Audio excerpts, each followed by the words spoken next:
these two sessions are Future Skills of the Workplace of Tomorrow, followed by another Zoom session, Career Planning at a Time of Transition for the Sports Industry.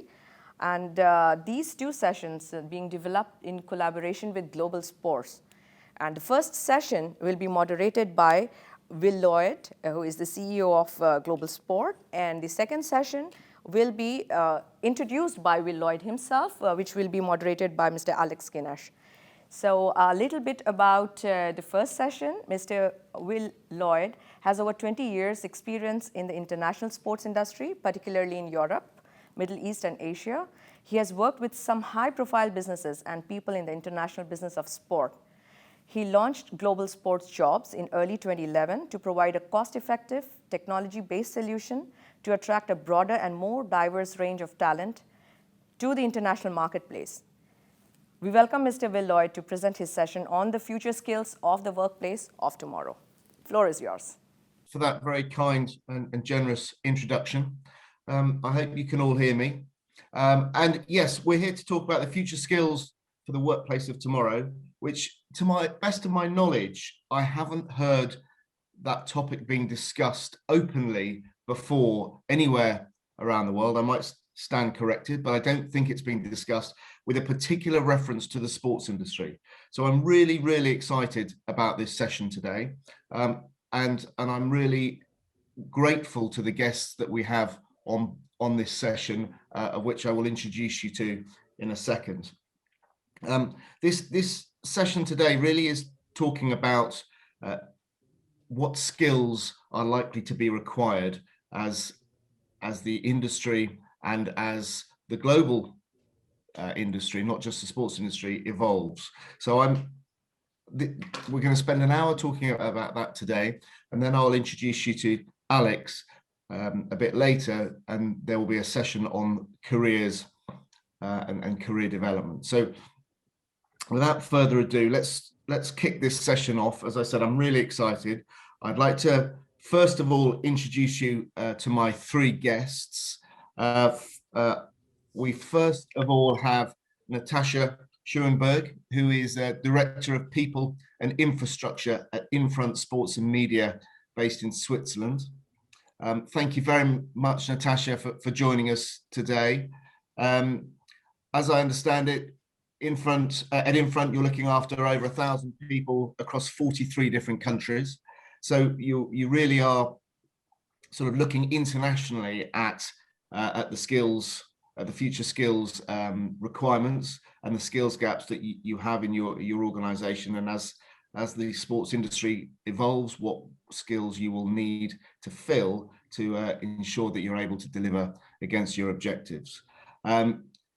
Your background, Natacha, has a wealth of global human resource experience, having worked for Swissport for 8 years, running their Global Centre for Expertise and Leadership Programs.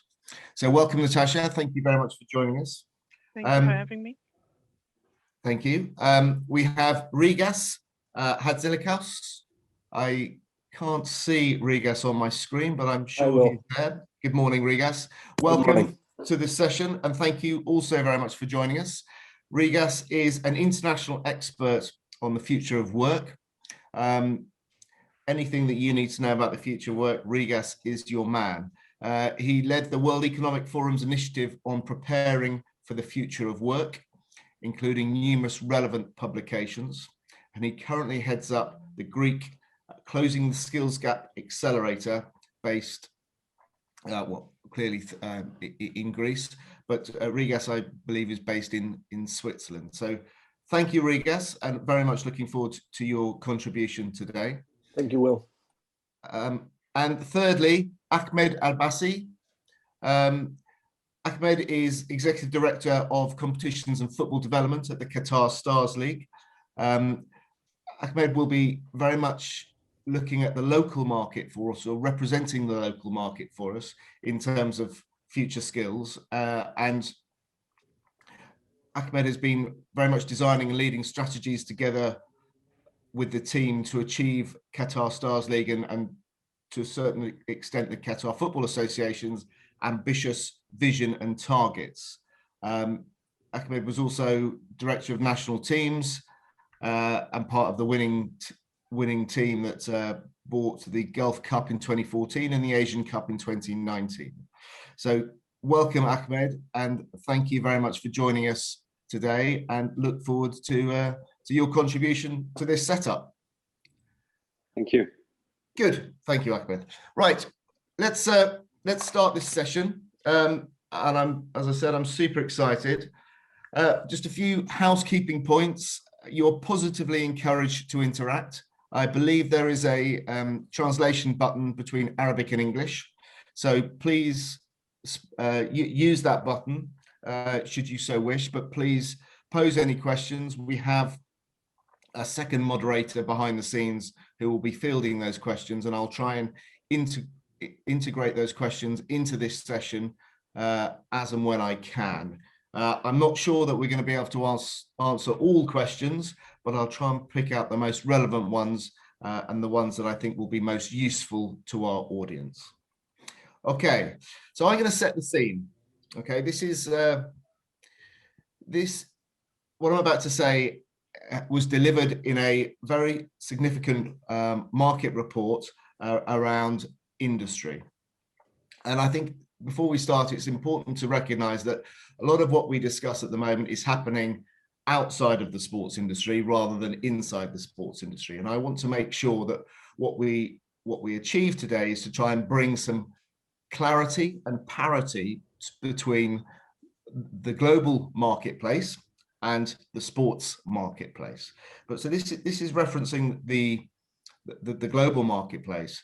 It was estimated that by 2025, 85 million jobs may be displaced by a shift in the division of labor between humans and machines.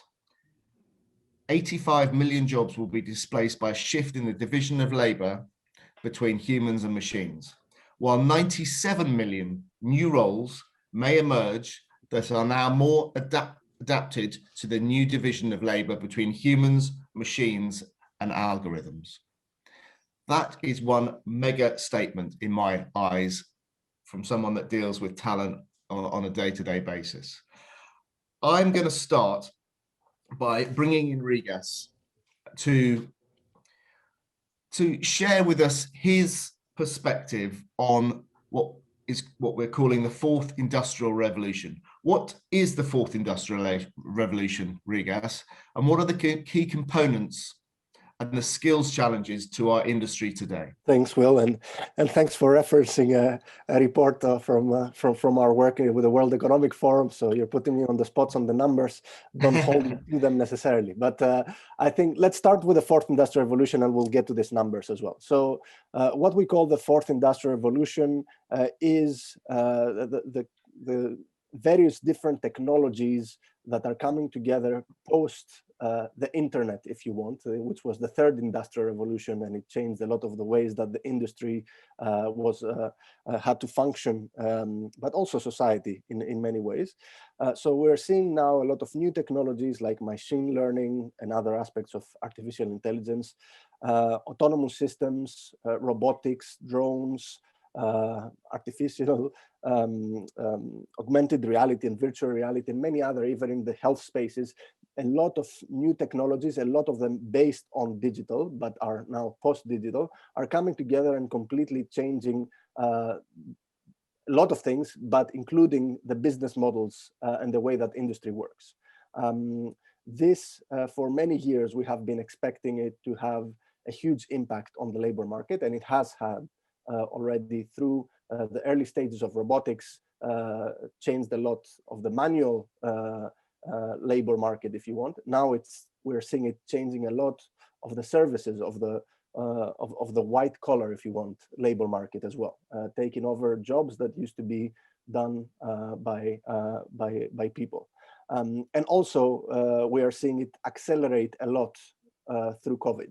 COVID was a big, not only it caused disruption in terms of people had to be put on furlough and lost their jobs because the company wasn't going well. It also has increased the wave of automation and the adoption of automation technologies and machine learning technologies, cloud computing technologies by companies around the world across industries. So this is what we're talking about when we talk about the fourth industrial revolution and its impact on job. This is the beginning. This is what we're seeing, and we have been predicting it, if you want. And I want to say we, a lot of people that have been working on the space, it's been happen for many years now. From consulting companies through to research companies to academics, obviously a lot of this work starts with academics. This is now more and more reality. Now, this 85 and 97 million jobs figure is something that, it is based on some methodology. Obviously, reality is much more complex than a mathematical model. But what I think we should keep from that is that what we're seeing and what we have seen throughout these industrial revolutions is that more jobs are being created than the ones that are lost, at least in the midterm or the mid-run or the long run. And we are seeing this already. Even though there is a lot of job loss, there are a lot of new jobs that are just not filled and that companies cannot fill. So what are the main things that we're seeing here? The main things that we're facing? We're facing in the short term, a lot of people being left behind because their tasks have been taken over by machines and their skills are no longer, let's say, the skill set is no longer needed in the workplace. There is a lot of new jobs that are unfilled. And there is also not only new, don't only think of it of jobs, new jobs, also even current jobs change content. So the type of skills that are needed to do your job that you did 5 years ago are not the same skills that you will need now, or maybe in even 5 years. So people, even to keep their jobs, they will need to keep on updating the profile. So there is, in my opinion, a bit of a short-term challenge and a long-term challenge. The short-term challenge is we know a lot of people are losing their jobs because of this. How can we make sure that we can give them the right skills to stay relevant in the labor market? And at the same time, how can we train some people to quickly come on board of these new positions that are being created and that are empty? Because obviously it's not the same type of people that are losing their jobs right now that will be able to take on these jobs that are highly skilled, and especially in digital skills. And the other, a bit more of the long-term challenge, is we know that this trend of this transformation is going to be increasing with time, and is already, we're seeing it accelerate very much. How can we create a system where people can keep updating their skill sets, not in chunks every now and again when they're about to get redundant or be disrupted by technology, but in an ongoing basis, creating what we call a lifelong learning system. So maybe this is a bit of the framing. I can go a bit more into the details of what skills, etc. But I'll give it back to you to see if you would have. Rigas, that's fantastic. So there's sort of good news and bad news. Really, it's changing whether we like it or not. But we believe that there'll be more jobs created than there will be lost. And I think the 85 million and 97 million is, whilst they are sizable numbers, globally speaking, they are probably manageable. So I'd like to bring in Natacha. Natacha, this is clearly happening across all industries at various levels. And from what I understand, the big global corporate organizations are already have systems in place to deal with this change, and other industries are watching from a bit further from a distance. I think my question to you, Natacha, is this something that Infront is aware of, and how is it looking to adapt to this inevitable change? Thank you. Yeah, of course, we're fully aware of that, and we've got the benefit of working in a super exciting industry. So that is a big benefit also when we look into who and where are the talents that we want to win over for our company. But then again, this doesn't mean that we can rest on that. To be successful, you have to be open-minded. You have to well, adapt to these changes, learn new skills, and that is true for the organization as well as for the individual. I mean, it's really, it's a two-side thing. We on the company side, we need to make sure that we observe the market, observe the trends, be open about it. I mean, it's sports events. Sports marketing has been a very successful industry for many years.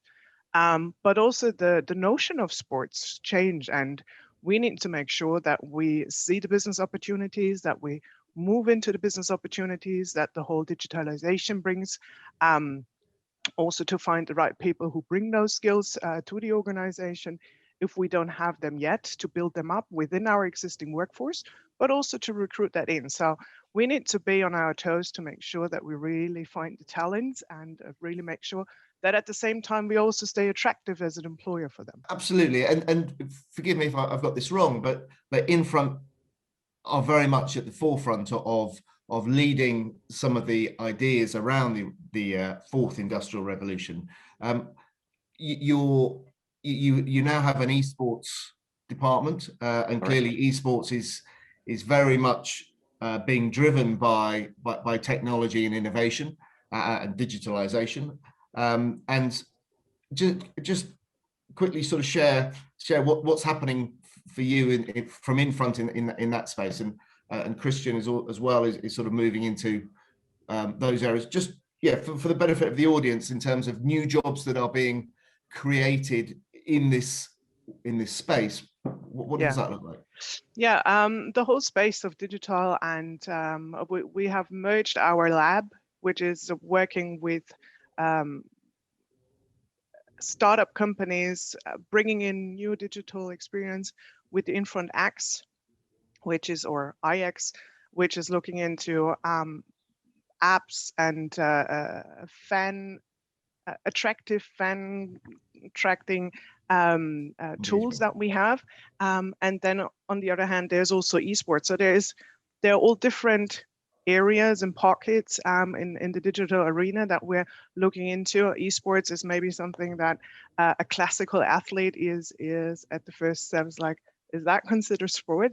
But yes, it's definitely sport. It's filling stadiums. It's huge events. I mean, I get really excited when I see all of that. And so yeah, we're tapping into all these areas. We're bringing them together. We're seeing how we're cross-synergizing our efforts here and benefiting from each other. So definitely, this is something on the growth agenda for Infront. Fantastic, Natacha. Thank you for sharing that. Ahmed, if I could bring you in, if I may, and a lot of our audience today are local Qataris. So I've been involved in the Qatari market since the Asian Games in 2006, and I've watched it grow and establish itself as one of the major players in the Middle East and global marketplace. Qatar for me has always been very focused on what I'd call the knowledge economy, and clearly you have businesses there that are driving that, and Qatar Foundation is one of them. On a local level, within the sort of QSL and the QFA, what are you doing to sort of meet this challenge within the market? So the fourth industrial revolution, the whole digitalization, what's happening within your world that you can share? Bismillah ar-Rahman ar-Rahim. Assalamu alaikum wa rahmatullahi ta'ala wa barakatuh. First of all, I'd like to thank you for this opportunity to be one of the esteemed panelists and amongst all of the participants today. This is a very important topic, and I agree with Rigas and Natacha that we are probably in the middle of the fourth industrial revolution. In the past decade, we've seen a tremendous change in probably all industries across the world. This last year has accelerated this change and has made everybody feel the change that is happening. Probably the most important quality that human beings have generally, but that has proven to be the most important one in the past year, is to be adaptive.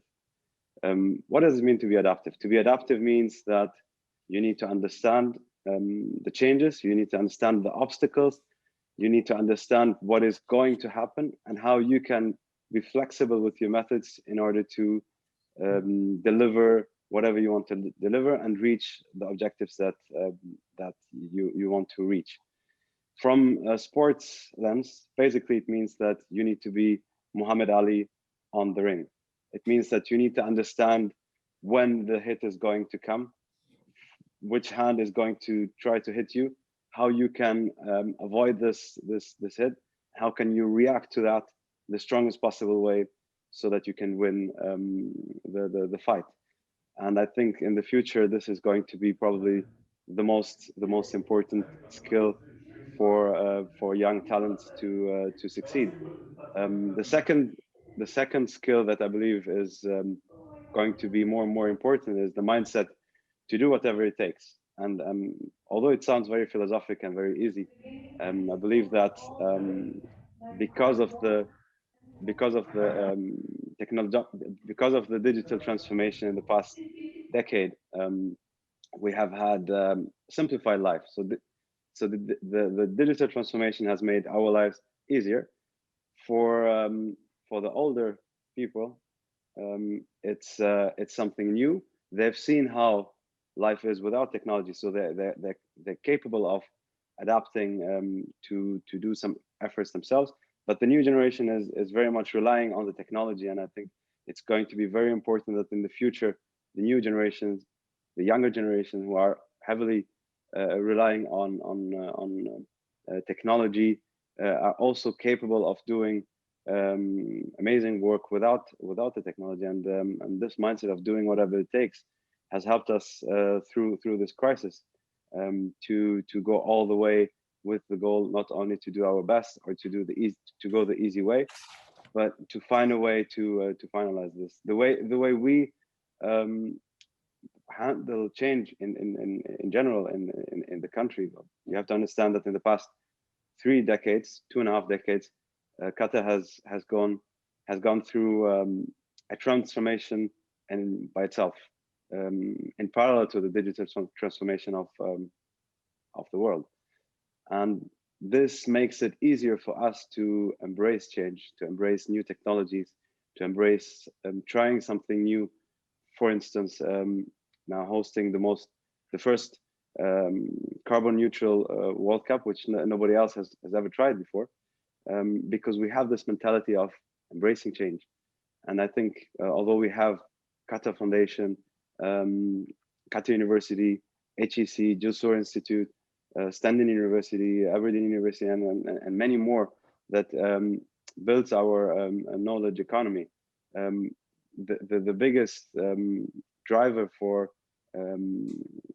the enhancement of knowledge and experience in Qatar is really the experience that we're going through by seeing the country get, first of all, developing very quickly in the past couple of years, and second, to always have this benchmark of delivering the amazing, of always trying to be the best, always trying to be a pioneer. And I think this is going to play a major role in the future. Fantastic. Ahmed, thank you very much for that.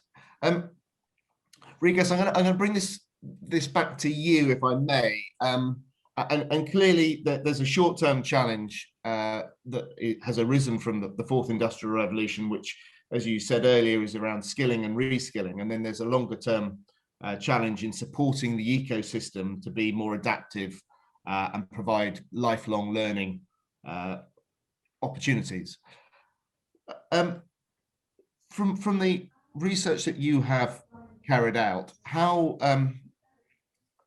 what organizations are adapting well to this change, and what lessons can the sports industry learn from the more mature markets? Yeah, that's a great question. I mean, I had been working with some of the world's biggest companies across 11 industries on this topic, so have quite a good span of what companies are trying to do. I would say no company has found the solution yet, and also I doubt that they will. It is a challenge that will be ongoing, and it is walking a bit into the unknown.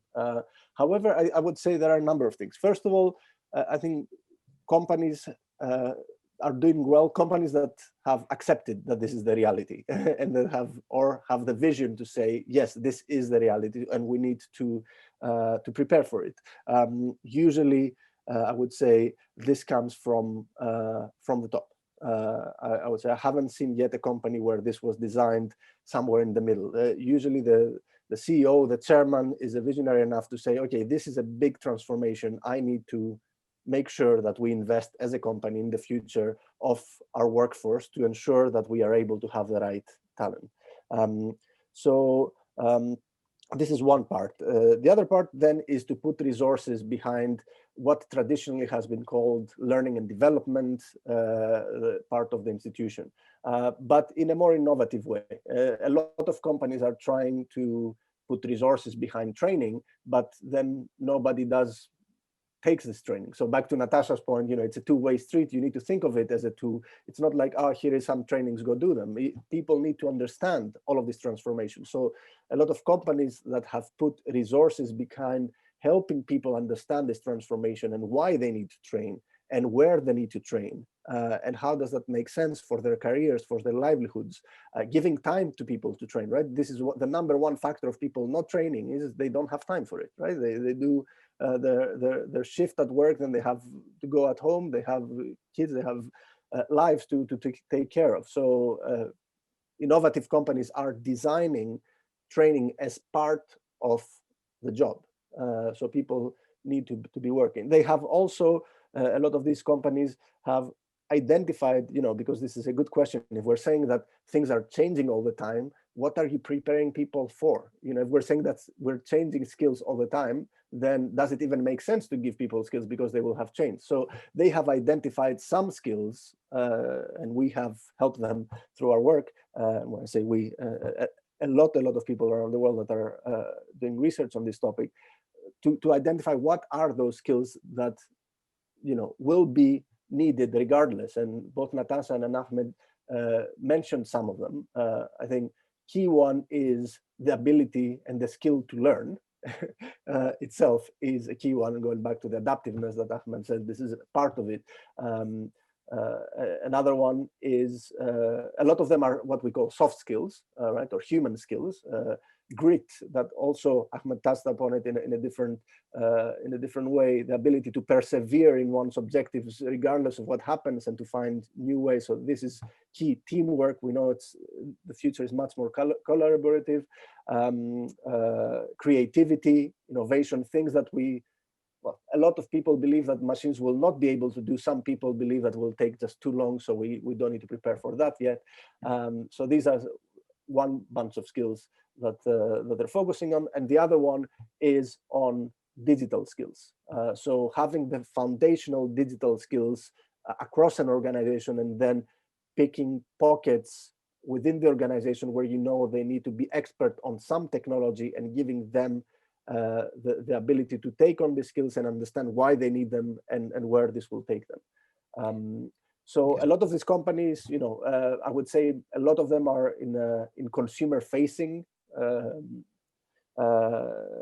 industries, like consumer goods. Unilever is doing an amazing job and amazing research, if you were, and so on, or trying out pilots that a lot of companies are learning from. Walmart, a lot of companies like that.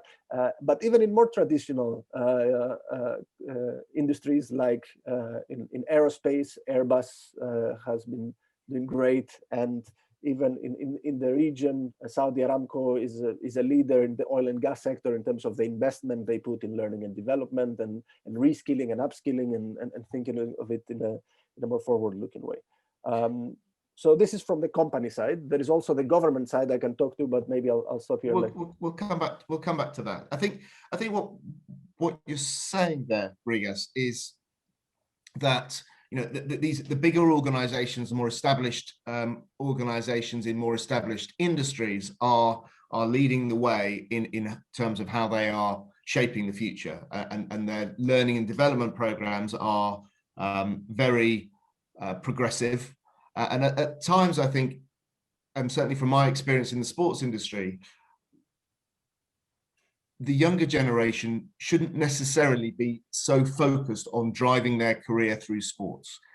I don't think it's important to be a pure-bred sports industry professional. I think it's very important to learn and adapt from other experiences in other industries. And in certain instances, from what you're saying, I think the bigger corporates that deliver better learning and development are a good place at times to start your career and evolve your career, because their learning and development programs are much more established. And I think the sports industry itself has a challenge to remain competitive, not just by being sport and therefore being attractive and being, let's call it sexy, but much more the challenges around being competitive in the market by delivering those sorts of progressive thinking in their learning and development programs to ensure that they too can compete for the best talent in the market. Yes, Will, and maybe something to add to that, given the angle that you're describing now, is that I think an additional point of what I've seen that is very interesting in these companies that are a bit more progressive in their thinking is that they are more acceptant of the fact that these changes will affect how many people can stay within their company or how many people will move on. So they're preparing their workforce not only for staying in the company, but also for leaving the company and possibly leaving the industry, because they are seeing that this bundle of skills that everybody is developing within their own company could be relevant at one point because of this transformation to another industry. And maybe this is also very relevant to the sports industry, because I found as well as I was preparing for this, that a lot of my research on the topic on the skills that are needed are possibly very, very strong among athletes. So, I think that a lot of the Unilevers of the world would possibly be open to somebody that has not experience in consumer, but comes from the sports industry, but has this bundle of skills that they can use with a bit of an additional training. I think it's a very good point, and I recall a conversation I had a few years ago where, at the end of the day, as Unilever have identified, and as the sports industry should identify, we are all consumers. So how you treat your people is whether they are within your organization or outside of your organization, they will all ultimately consume your product if you treat them well. And I remember a big sports brand used to respond to every application that it received through any channel because they felt that they will always be a consumer, and that their brand identity and their brand reputation was key. So irrespective of whether they got the job or whether they were considered for a job, they were always responded to as a consumer. And there was another sportswear brand that was that didn't necessarily see it in that manner, and subsequently only responded to people that they wanted to engage with. So the point being is that we're all consumers at the end of the day, and we're all learning and we're all developing. Natacha, just to bring this to an international concept, you have 42 different offices around the world. You've got different cultures, you've got different languages, you've got different. Even the industry itself is in different stages of development, depending on where you are. What are some of the sort of challenges and opportunities that you see around the sort of learning and development piece? I know that this is an area that you're very passionate about. So what are sort of the challenges and opportunities that you see in your world? When you look into the various markets, it's you can look at it from a geographical viewpoint. You can look into it from a business viewpoint. So if we take the business viewpoint, as I mentioned just before, with the classical business and the new digital markets and esports, etc., we obviously have a challenge of balancing those two worlds and the needs of those two worlds, and how to address that. then when you look into the different cultures and the different geographical markets, there are also different needs here, different, as you said, the development stages.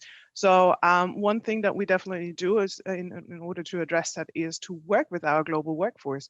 You said before, introduced me very friendly with being responsible for 1,000 people. That's just, that's obviously a big team that is responsible for our people and making sure that we, from a leadership perspective, but also from a HR learning and development perspective, are taking care of their needs. And what you mentioned before, Rigas, with those transferable skills of teamwork, of grit, of perseverance, this is something that is very universal. So what you do is looking into what do we need to provide as an organization in order to train up our people to make sure that this is happening. But another big aspect of it is also the culture work that we're doing, because things like that, you kind of, it's almost like learning by doing in a culture where we actually live all those skills. This is the best kind of learning ground for that. And in these pandemic times, there comes the second element that you mentioned before, the digital skills. I mean, at the moment, a lot of the people are still consuming, but kind of the next step is also to understand what are the digital possibilities that we have. How can we not only consume or use those or apply those skills to interact, to have conferences like that, but also how can we make business out of that? And that is kind of going into the next level of expertise. And also here for us as an organization to understand what are the needs that the people need, what is something that everyone needs, and where do we need to step up and provide a particular group of our workforce with more detailed digital skills and to develop further in that regard. That is very interesting. And I think there's an element here which is historically functional skills have always been the desire of the hiring team, whereas particularly at the entry level, where the reality is that those functional skills aren't that mature in those individuals, and actually the soft skills are the mature skills. And I'm fascinated by understanding how quickly soft skills will supersede the functional skills, particularly in the early stages of an individual's career, from a hiring perspective. Do you have at the moment, is it equal in terms of your hiring strategy? Do you see it changing, or has it changed?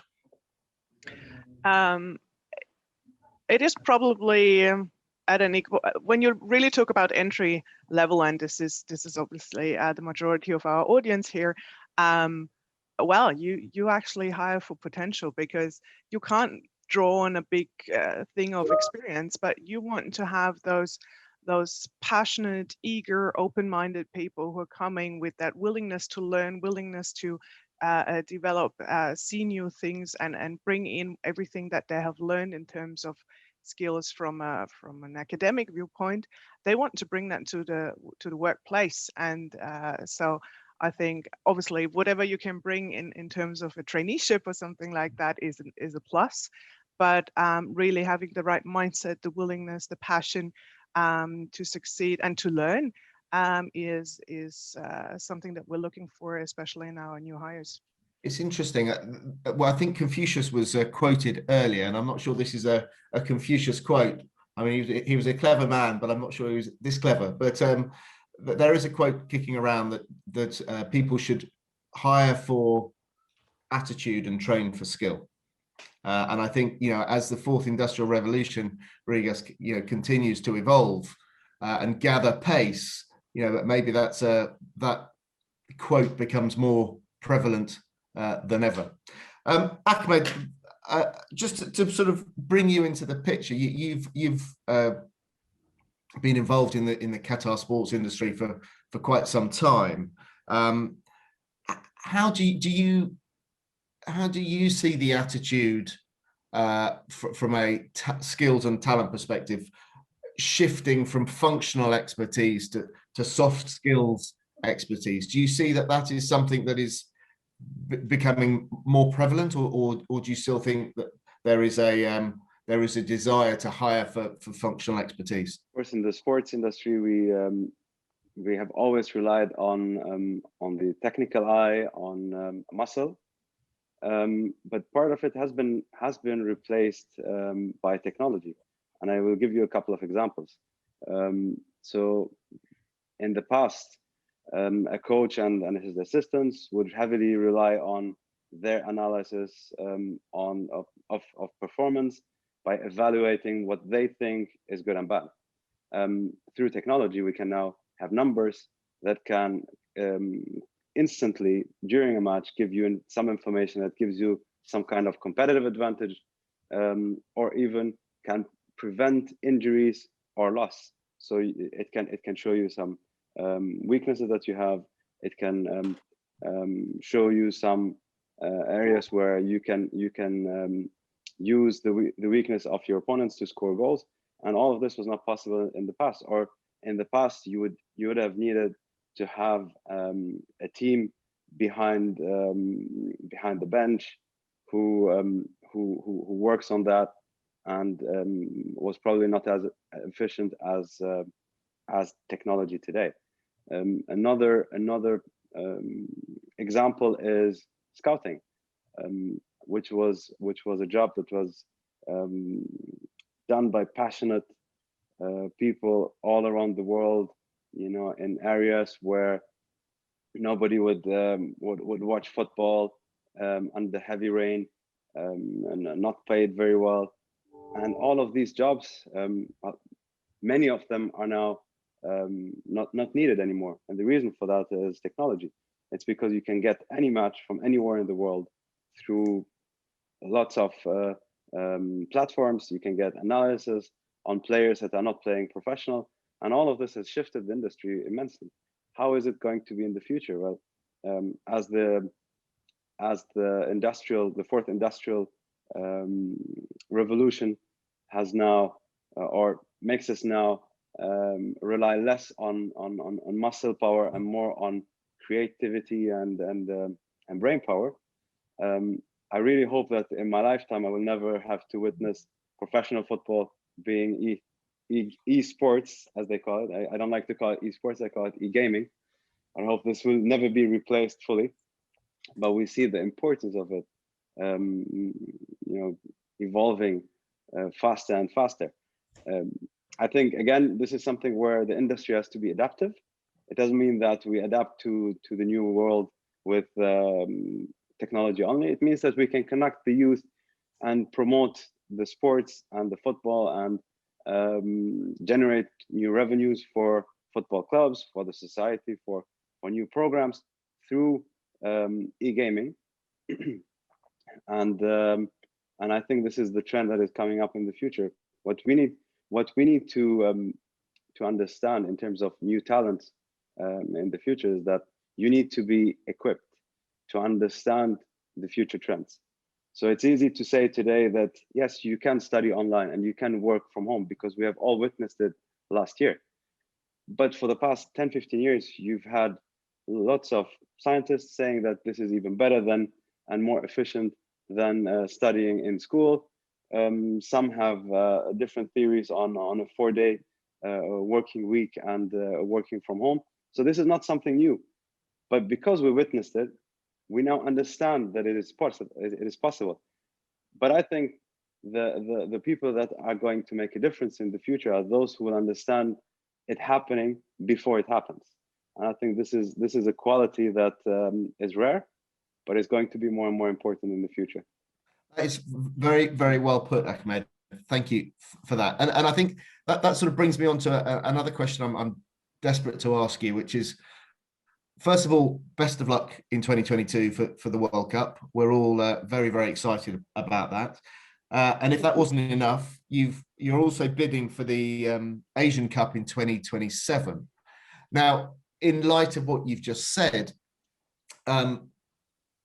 how different do you think the Asian Cup in 2027 will be versus, in terms of infrastructure and maybe look and feel, but in terms of the skills and the organizational structure versus, you know, where we are today. And clearly, you know, you're very advanced in the infrastructure delivery of 2022, but you know, 5 years is quite, well, yeah, 5 years is quite a long time in the eye of an industrial revolution. Thank you very much, and I hope this goes on and off the pitch. So we're not only eager to stage and to deliver the amazing in the perspective of hosting the event itself, but also to perform as good as possible and to win.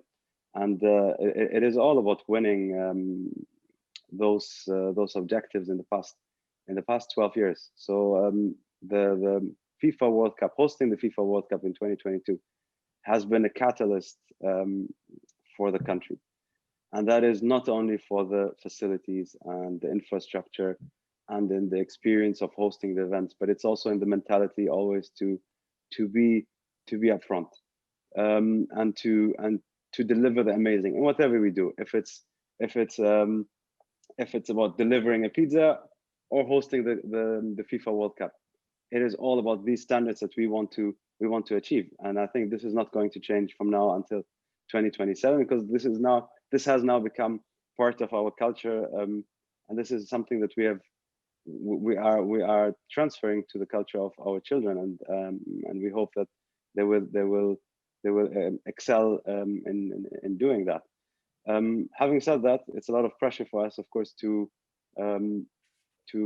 re-deliver something amazing, and I think we have delivered something extraordinary this year by hosting the FIFA Club World Cup during times where nobody else in the world can actually host a match with 100 fans. And we did that. We did that with around 8,000 or 9,000 fans. We hosted the Emir Cup final with around 20,000 spectators. How did we do that? By being adaptive, by learning what the situation is right now and how we can be flexible enough to ensure the safety of everybody, to still being able to host this event and to fit the purpose of this event, which is to spread hope, to spread joy, to connect the people, and this is something that we have done this year. We're going to do this in the next year, inshallah, in 2022, and we're going to do this in 2027. The infrastructure is going to be amazing. The delivery is going to be amazing. Certainly, some things that we don't know about, some new norms post-COVID, and also due to the now accelerated digital transformation, we still don't know about, or maybe Rigas knows about, but we still don't know about. That top drawer behind Rigas's filing cabinet is where the secrets are. So those norms are going to certainly facilitate new opportunities for businesses to capitalize from all these mega sports events, but also how we can enhance spectator experience, how we can enhance football itself. So if we provide, for example, support to the teams in terms of live analysis and VAR and all the technologies that are coming up in the near future, football is going to be different. And I think Asian football is going to develop a lot in the next 5 to 6 years. So having said that, it's going to be an exciting Asian Cup in 2027, and we are going to again promise the world to deliver the amazing, inshallah. Well, if anyone can, I'm sure you guys can. So good luck with that. I think we've got 15 minutes left, and we've started to get questions sort of coming in thick and fast. And I just, one of the questions that has been requested is yeah, how open to talent coming from outside Qatar is the Qatar football market, and what sort of requirements, qualifications, and experiences are you looking for to grow your market from an external Qatar perspective, skills perspective? we're now in 2021, and we're certainly not where we were at in 2010 in terms of the human capital that we have today in the country. So we have a lot of local talent, and we have a lot of local talent who has had certain experience in hosting mega sports events, and we've had a lot of people from outside who first of all transfer the knowledge from other parts of the world, which makes us capable today to deliver the amazing, and we could never have done so without them. And in the future, we're going to need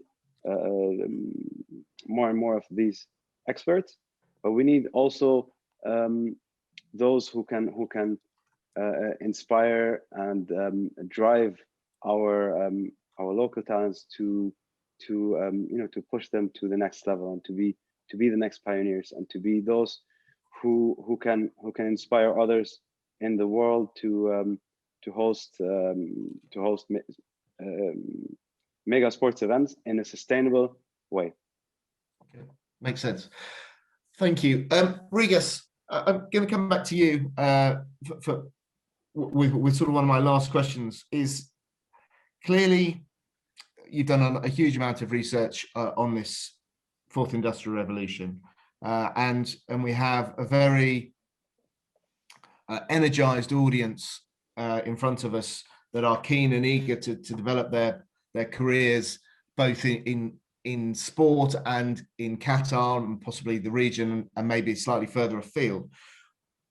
From all the information that you've absorbed over the last few years on this subject, what advice would you give to the younger generation in sort of dealing with this revolution?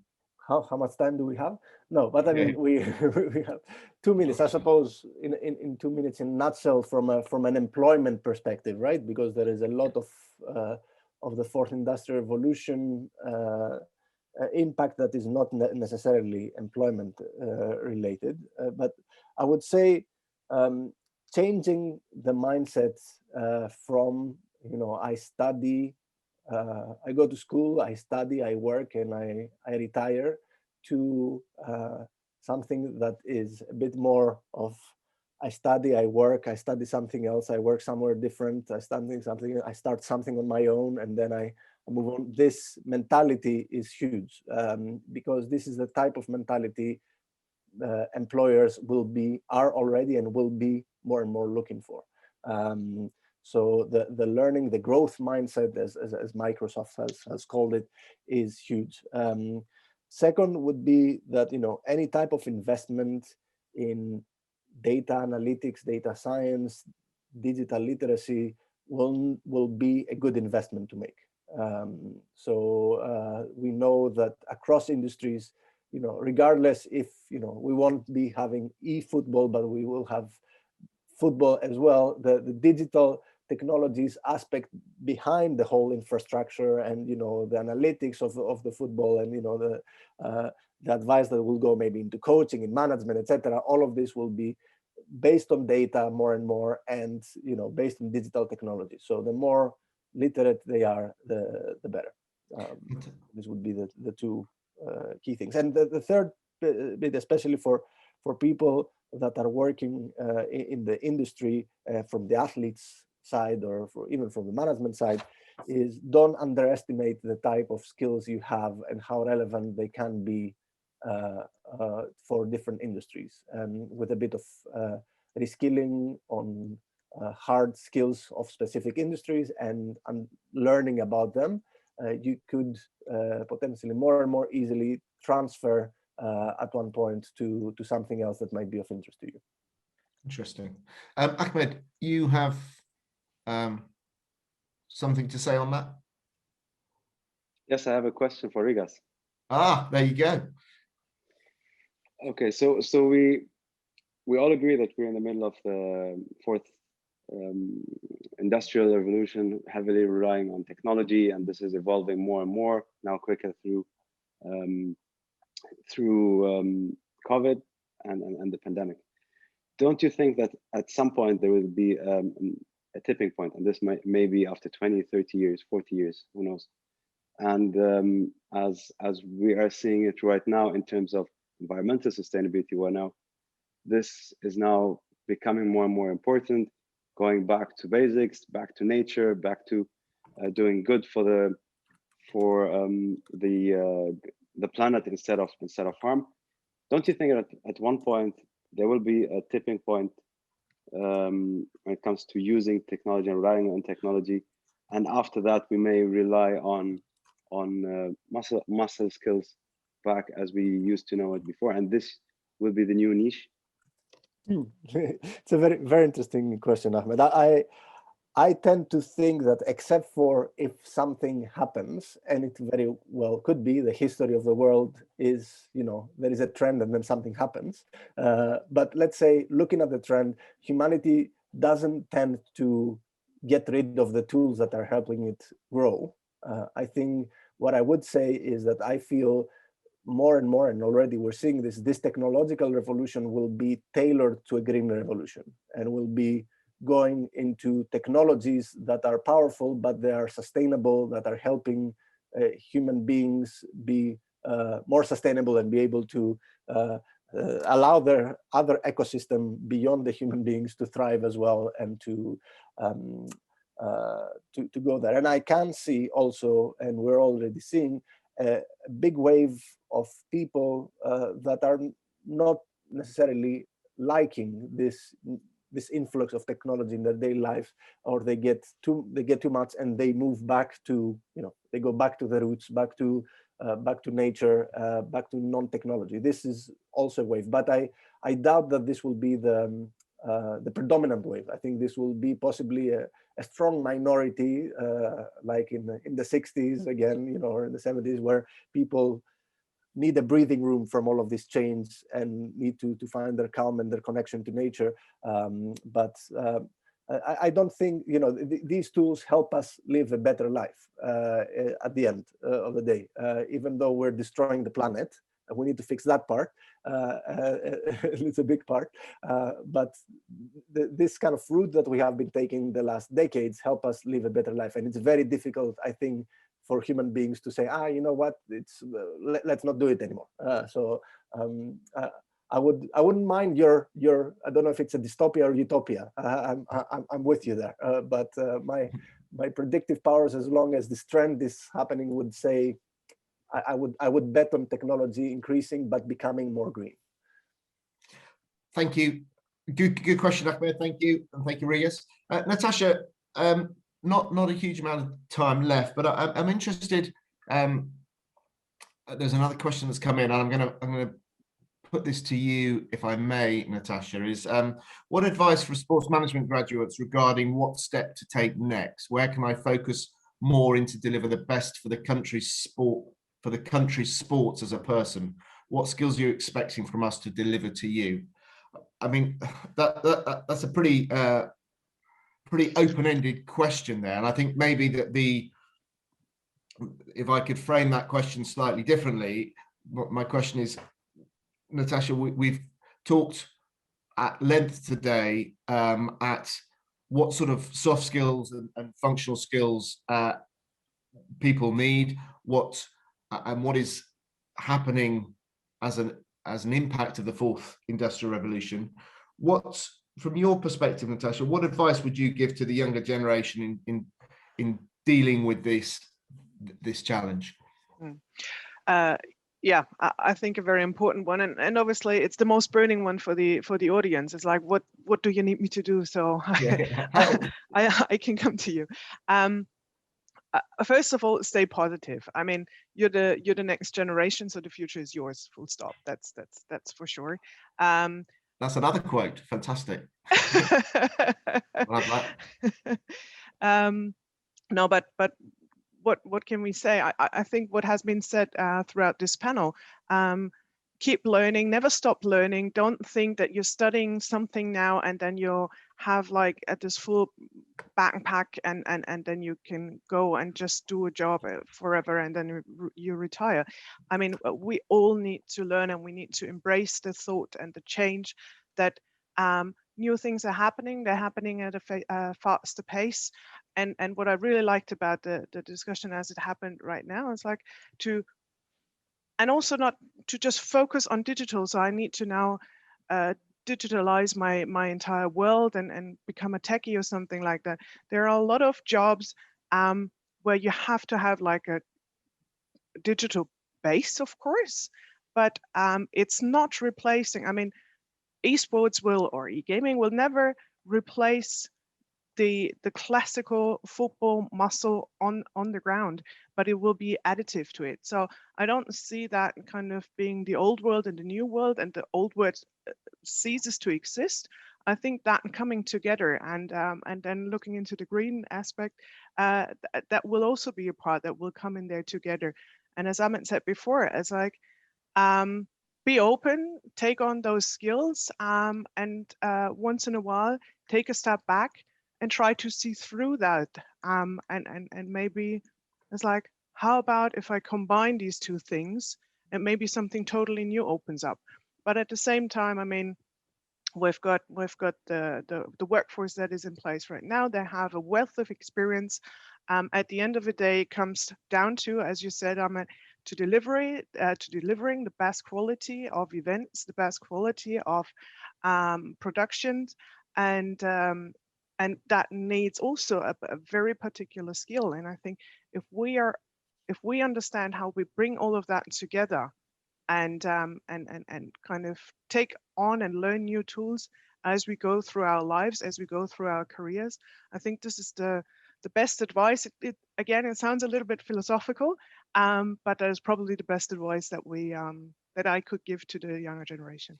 Natacha, thank you very much indeed. We're very close to the end, and I need to hand over before we start encroaching on other people's time. But I think it's only fitting, Ahmed, you're in Qatar, you're representing Qatar from a corporate perspective and from a sports perspective. Please give us one piece of advice that you'd like to share with the young professionals that are listening in terms of how to deal with the future.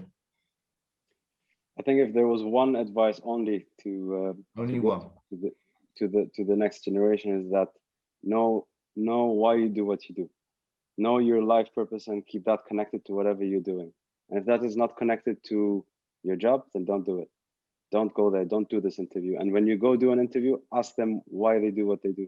And if that organization doesn't fit your life purpose, don't do it. I think in the future, we're going to need more purpose-driven talents, and everybody has a purpose. You just have to understand it, know it, live it, and breathe it. That is a very, very good piece of advice, Ahmed. Thank you, and I think that purpose angle is also very, very relevant for the future. Just one thing, Will, a computer will never replace that. Very true, very true. There is a survey that is going around. It's called the People Agenda of 2021, and I know it's available. I know it's very much available on the Global Sports Jobs website.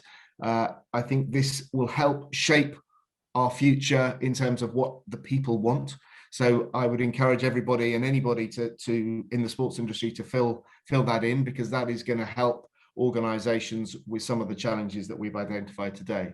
From my perspective, I feel that the continual learning perspective, or continual lifelong learning, as Rigas has called it, I think is absolutely integral part of future. And I would encourage everybody, as Rigas has identified, is just to keep learning, keep evolving, keep adapting, and keep moving. With that, I would like to thank Ahmed, Rigas, and Natacha very much for their contribution and their time. It has been a fascinating discussion. I wish we had longer, because I feel that we've only touched the tip of the iceberg. But maybe we'll have to do it another time, and maybe we can bring in other aspects of the discussion, such as purpose-driven organizations. But on behalf of everybody that has been listening and everybody that should have listened, Natacha, Rigas, and Ahmed, thank you very much for your time. That's very generous. And I would like to pass over to Alex Kanash, who is now going to host the next session, which I think is going to be equally fascinating. This is around career planning at a time of transition for the sports industry, clearly to do with the impact that COVID has had and how people should be planning for their future. Thank you all very much indeed, and good luck.